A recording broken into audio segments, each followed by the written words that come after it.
So I thought, so what I'm going to do now is take a bit of time to go through each of those strands of practice and see how they correlate with this figure, with this image of Akshobya.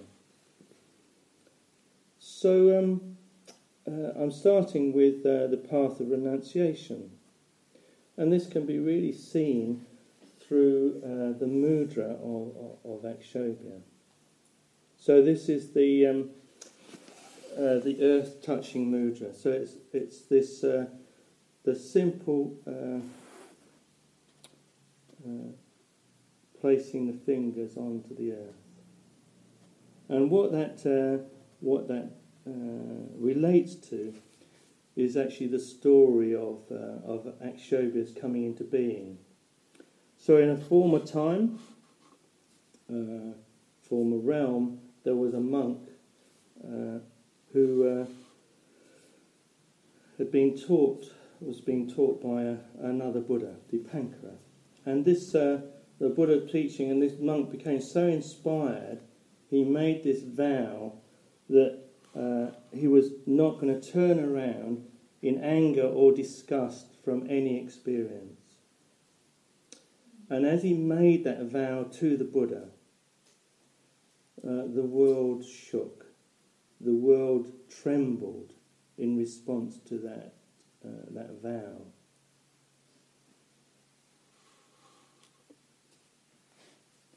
So I was wondering about that. It's a very kind of, I love that image.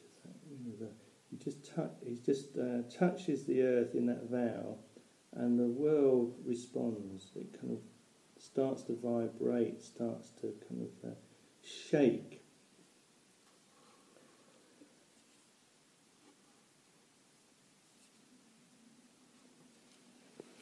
So, in this, what this image is pointing to is how much the path, this first aspect of the path, really relies on remaining aware, a consistent practice of developing awareness, attention, our ability to really be with our experience.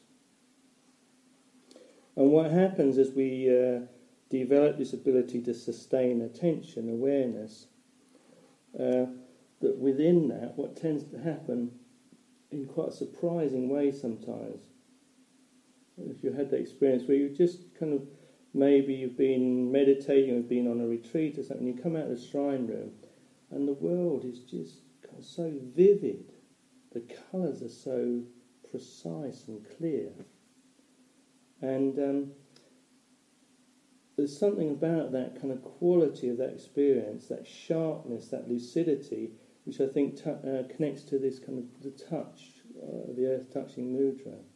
It's something as if as we become more consistently filled in awareness, the world is responding just in this kind of level of just the kind of the rightness of each experience.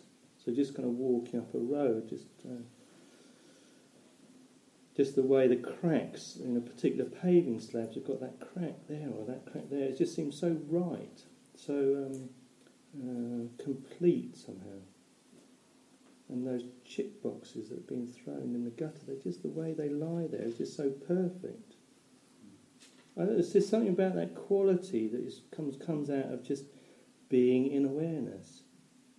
Somehow the world starts to respond in some way. So it may not be kind of earth-shaking, but it's just something about the kind of the clarity of the experience, the preciseness of it. Is that? I'm hoping I'm not a complete freak. No, I could see that you know what I'm talking about. I trust that. Right.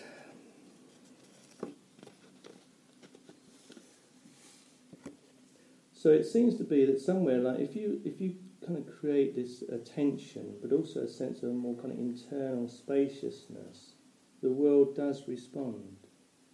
That there is that kind of more kind of paradoxically, the more open and available you are, things become that much more precise, more really crisp.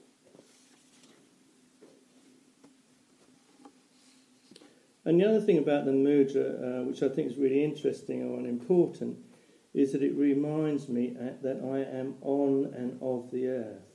It's kind of this kind of really can feel the mud, the rocks, the stones under my feet, but it's also in me, and that kind of connection, that direct connection in that way, means that it kind of encourages a sense of stability, of kind of this other attribute of Akshobya, which is this unshakable nature. So you may have done a meditation practice sort of where you just kind of imagine yourself as a mountain, and you're just sitting there and kind of feeling that weight of a mountain that is just completely unshakable. It can be all these weather systems moving around it and through it, raging torrents working its way through it, things growing, things dying on its surface, but it remains completely still, immovable. And that's something about this kind of earth-touching mudra.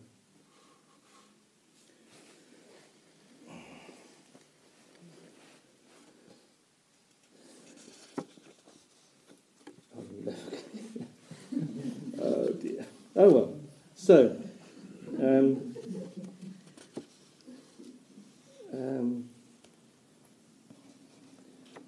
so in terms of renunciation in relation to this, to the path, what I think one of the things, or some of the things which are really useful to renounce for becoming this kind of to really work to become present, visible to our experience, is to really renounce inference, supposition, and expectation. So this kind of, we have these little bits of information that we a little kind of a little smile from somewhere, and then we just build this whole world system around that one little event. And that's kind of, we're doing that, whether it's, that looks a bit... So we then build another whole world over here. And there's all this going on the whole time. And actually what all that, these fabrications around experience are actually obstructing this simple meeting with experience. So the clarity is inaccessible to us. That kind of precision of experience is lost because we've got all these kind of fantasies going on. An expectation. Oh, when I see this person, they're going to be like this, they're going to respond like this. And because we're doing that, well, we can't go away. Well, we had this fantasy of this person that we met, but did we meet them? Did we really kind of find out where they were, who they were in that moment? I think it's quite hard, particularly in kind of... where we begin to know people really well, the kind of expectations and the kind of shorthand that we begin to create around people can be really kind of blinding for allowing people to really change. So kind of, I think the more, in terms of renunciation, the more we can really renounce those aspects to experience, I think can be really, really useful for entering this kind of realm, really, connecting to the earth-touching aspect of it, Akshobya.